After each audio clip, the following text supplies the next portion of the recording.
Covington Eagles does a lot for this school and this program. We need to give them some thanks. On three, here we go. 1, 2, 3. Covington Eagles! Yeah! Thank you, Covington Eagles! Thank you, Covington Eagles! Thank you, Covington Eagles! Thank you, Covington Eagles! Woo! Thank you, Covington Eagles, for all you do for Covington schools. Go Bucks! Woo!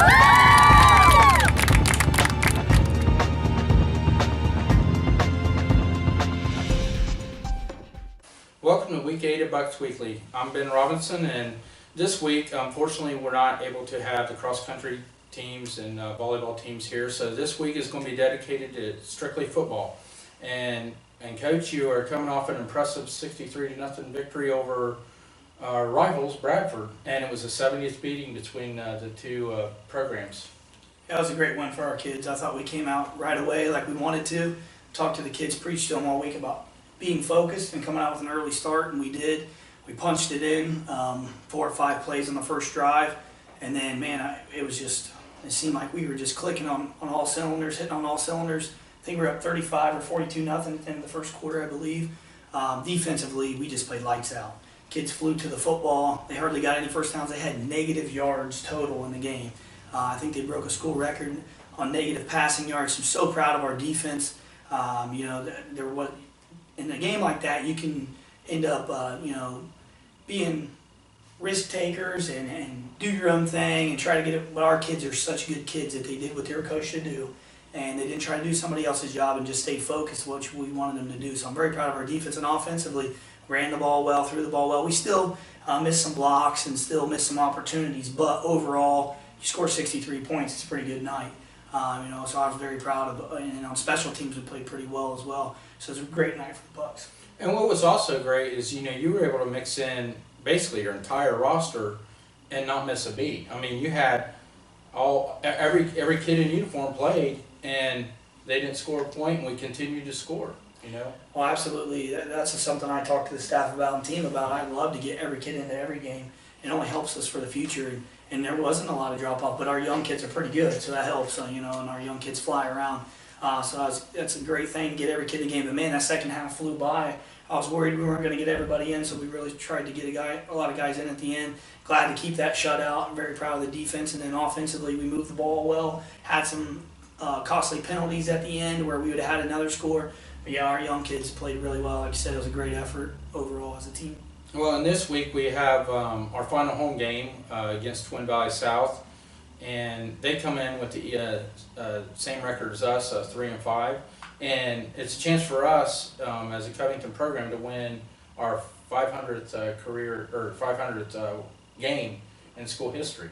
That's pretty awesome. You talked to me about that a little bit last week. I had no idea. It just shows you the rich tradition here at Covington. It's just awesome.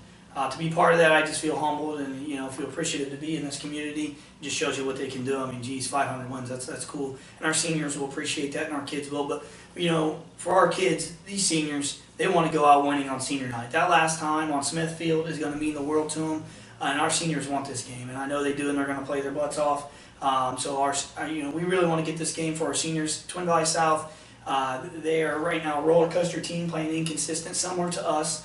They show some glimpses of being pretty good, and they show some not. Once again, just like us. So the team that plays more consistent on Friday night is going to be the team victorious, and I know our kids are chomping at the bit to get them. Last time South was over here, they got Covington, so our seniors don't want that to happen on Smithfield. And it should be a good game, and I'm very excited to, I used to coach at South, so there's a little bit of that. And you were the coach that got us the last time on Smithfield. Yeah, the kids played really well that night, and, so I know most of their team, I know most of their coaches, and there'll be a little friendly rivalry, but, I'm not going to work, those are distractions, and it's not about me, it's about the kids. So I just want to get a W with the kids and be part of that. Well, I was looking at their rosters, and they got a lot of juniors and seniors on their roster. Absolutely. Their senior class is, they have about 5 or 6 kids that play a lot, but their junior class is their talented class. Their junior class in junior high at South, I think they won the championship or lost to North. They were either first or second, and when they were 8th graders, and they had success Pee Wee, junior high, and all the way. So their junior class is very talented. And then when I coached when they were in JV, they won a lot of games. And them with the seniors usually does pretty decent, so they're probably disappointed with their record right now, but they're dangerous. Ryan Bassler's a dangerous football player, senior running back. He's a pretty nice player. Cade Cottingham, their quarterback, and Chandler Napier, receiver, they're all dangerous players. And John Gray's a good lineman for him as well. The other guys, have been playing inconsistent. If they get better effort out of them, they're a dangerous football team. But I do believe we're the better football team, but you got to show up and play. And our kids got to play with Covington tenacity and fly to the football, and we got to take care of the ball on offense. We've been able to move the ball on everybody, 400 yards of offense, and still lose games because penalties and turnovers, lack of focus, and that's what our kids, they have to fix those things. It doesn't matter if you have 400, 500 yards if you don't put it in the end zone. So we need to make sure we take care of business this week. Okay, well, we will be back with senior Joe Schmelzer, and then after that, we'll talk again with Coach Cates. Hi, this is Don Solon, pastor at Fields of Grace Worship Center. We are a non-denominational church with a contemporary casual atmosphere. We are a church committed to reaching outside our walls while at the same time caring for those that call Fields of Grace home. Maybe you know Fields of Grace by all our community events.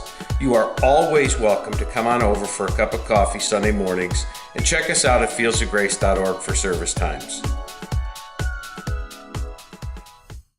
Welcome back to Bucks Weekly, Week 8. I'm here with senior Joey Schmelzer.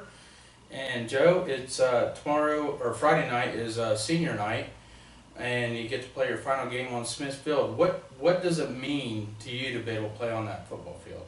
Well, Smith Field is everything to me. Growing up in Covington, it was the thing to go to the Friday night games, and you looked up to all the older guys, and it means a lot to be able to play on the same field they played on. Okay, and what is your favorite memories playing on Smith Field or your high school career? What's your favorite memory? My favorite memory of high school is going back to freshman year, playing with the seniors. The seniors really helped me out a lot, so it means a lot knowing they had my back on Friday nights. Okay, and then if you guys win Friday against Twin Valley South, it's the 500th win in school history as a program. What would it mean to you and your teammates to be a part of that, especially being a team that gets the 500th win? The 500th win is pretty special. Knowing that all the people played before you contributed to that, it means a lot knowing the tradition we have here at Covington. Okay, and you have 2 more games left, of course, Twin Valley South, and then the last game is at National Trail. What do you guys want to accomplish in these last 2 games, especially the senior class? The team as a whole, we want to finish strong. We don't want to have any let-ups. We don't want to let down what we're going right now. The senior class, we want to finish the 2 games as strong as we can because it's the last 2 games we're going to have here in Covington. Okay, well that's it with senior Joe Schmelzer. We'll be back with Coach Cates.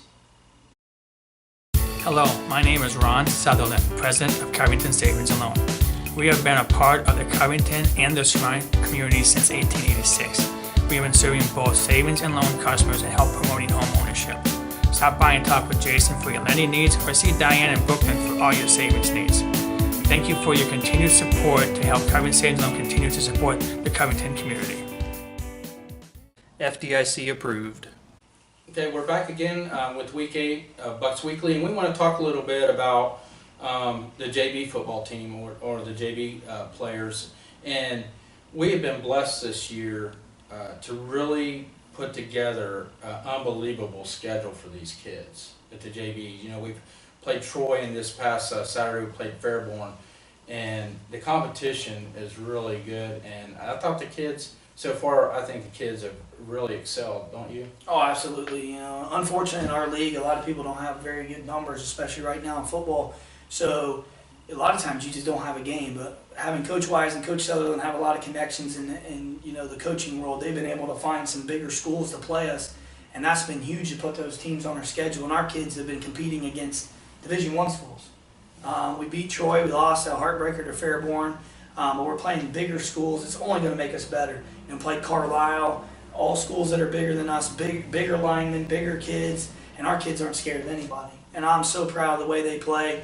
Coach Wyman and Coach Sutherland have been coaching them all year, been doing a great job. We have had multiple shutouts. Our defense on the JV level, I tell you what, they fly to the football. It's rare to not see 10 or 11 guys to the ball, and that's all you can ask for. And they hit. man, they hit. Our young kids want to hit somebody, and that's exciting for the future of Covington. And a lot of our sophomores play varsity, but we have a huge sophomore class. We're probably about 6 or 7 sophomores that play JV, but the majority of JV's freshmen, and these freshmen are tough, they're pretty good. And then on offense, I feel like our kids have just gotten better every week. Our passing game still isn't where we want it to be on the JV level. We got to get better up front at pass blocking, and our quarterbacks got to make some better decisions. But running the ball, couldn't ask for much better. Our running backs and our run blocking's been pretty good. But Trent Alexander and Duncan Cooper are just running like madmen back there, and and sprinkle in Dalton Weir and Alex Schaefer running the ball. We've been pretty deadly. Little Wiggy when he does play JV, but he plays a lot of varsity. So, but defensively, the list goes on and on of Keegan Clarkson, Logan Lowe on the defensive line, Joseph Franke, and then you got Cooper and Dalton Spaz Weir at linebacker, and Wiggy when he plays, and then Latimer and Flick. The list goes on and there. Our DBs are playing well. Bryce Weir, Deacon Shields, like I said, I could just go on. And our kids, Steven Sport gets better every week. All our kids are playing really well right now at the JV level. I'm very proud of them. But Saturday's loss to Fairborn was a heartbreaker. But these kids, good that they're learning here. See what happens when you turn over the football and you make too many costly mistakes. They have been pretty good about taking care of the football all year. And their defense has, been lights out all year. And the defense, at the point in time, we were up 7-6. Mm-hmm. And they hit a home run at the end that we shouldn't have really been in that situation, but we turned over the ball too many times. We were in the red zone, I think, 3 or 4 times. Yep. It was like a flashback to the varsity Bethel game when you have all this momentum, all this yardage, and then you turn it over penalties. JV-wise, it was turnovers this time. Varsity was penalties. But, that one I wish the kids could get back, but it's a good learning experience. But playing those big schools, you couldn't ask for more for our young kids, because if you can play with those kids, you can play with anybody. And something definitely to build on in the future. And motivate them for the future. Obviously they're not good enough to beat everybody right now. They're getting beat by some people, so that means you need to work harder in the weight room. You need to get stronger, and hopefully they take it the right way and not take it negatively and use it as motivation. I think these kids will, so I'm very excited to get them in the future. Well, and the good thing about and all throughout the whole entire JV season is every kid has played, and we haven't missed a beat. And there's no drop off when you rotate a kid in or another kid in. There's really not much drop off there, which is encouraging because your entire roster can contribute. Oh, absolutely. That's, like you said, it's huge. We rotate guys regularly on the JV level, and we don't see a drop off. It just shows you the competition level every day in practice. They make each other better, and our young guys are going to be pretty stinking good. And there's only 11 spots, so they know they got to work their tail off if they want to be on the field. When you have 21 sophomores that play football at Covington, you have 15 freshmen, and there's only 11 spots on the field. So every day they're making each other better, and like you said, that no drop off is huge, especially because it's inevitable. You're going to get injuries, and and you're going to have kids get banged up, and you can't have a huge drop off if you want to win big games and if you want to go deep in the playoffs and win a state championship. And these kids are neck and neck, so that's a good sign. They're only going to make each other better. Mm-hmm. Well, and then on a not so positive subject, and you mentioned the Fairborn game last Saturday. There were some issues with a few people in the stands, kind of acting, I'd say, a little crazy, so to speak, whether it was yelling at the officials, very derogatory things at the officials, yelling at fans across the field, the Fairborn fans, yelling at the coaches, yelling at the kids. And it was only a few people, but it was so embarrassing for some of the other Covington fans that they actually got up and walked out of the game. And I know our kids heard it because they kept turning around looking and shaking their head. And I know the coaches had heard it, and I'm sure as a head football coach, had to be rather embarrassing for you as well. Yeah, it definitely was. And, in that situation, we want to act with class, and I know people's tempers get the best of them at times, but we ask our kids to control their anger. We expect our community to hold their anger back. And normally on Friday nights I have a headset on, so I don't really hear it. But Saturdays I can hear it plain as day, and it is distracting to the kids. It's embarrassing to the community, and I think that we got to realize that we need to support our kids, and we need to support and be respectful to the other team. And I think that goes across the board, whether right, wrong, or indifferent. If they're screaming stuff at us, we have to be the bigger people and walk away, because that's what we ask our kids to do. We need to do it as adults as well, and all of us can get better at that. But absolutely, our community supports us great, and it's unfortunate that a few people are are making a scene, but we'd ask them just to support our kids. If a kid makes a mistake, don't yell at them, get them off the field, or whatever. Not saying they necessarily do that, but we need everybody to be supportive and definitely not trying to fight people from across the way. And it causes a scene, and it doesn't make it seem like the Covington we want to be, a class community, a community to be proud of. Be proud of where you're from, be proud of how we play. Just let the kids play and support them and be out there, and it's supposed to be fun. And remember, at the end of the day, which is hard for me to remember this too, it's just a game. And go and enjoy your kids, and play, what a great game of football, and not ruin it by acting out like that. Well, and the thing about it is the person was yelling across the field at their fans and things like that. Fairborn didn't have to come and play us. They didn't. And their fans had to walk away thinking, what the heck?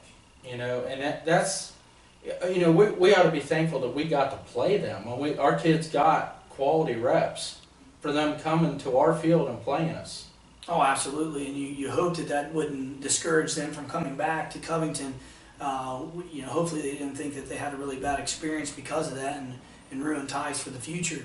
But, absolutely, we got to, all of us, the coaching staff, the people in the crowd, you're never going to control everybody, but we can try to act better and be better in those situations, whether you like what the refs are calling, what you like what us coaches are calling, because believe me, we're not experts. But we're putting the time in with the kids. We're there every day. Support us on what we're doing. Support your kids. They're playing hard. They bust their butts for us every week. Be there encouraging. And, if the other team's being dirty or something, let the refs, let the coaches take care of it. You just, stay back and enjoy watching the game. And that's well said. Well, that's week 8 for Bucks Weekly for Ben Robinson and Ty Cates. Say good night. Go Bucks. Color Green Photo offers a variety of photographic options for high school seniors, weddings, and families. We pride ourselves in providing creative and captivating images that have a special meaning to those we shoot. Please visit colorgreenphoto.com to view samples of our work and contact us at 937-418-0417 to schedule your next photo session.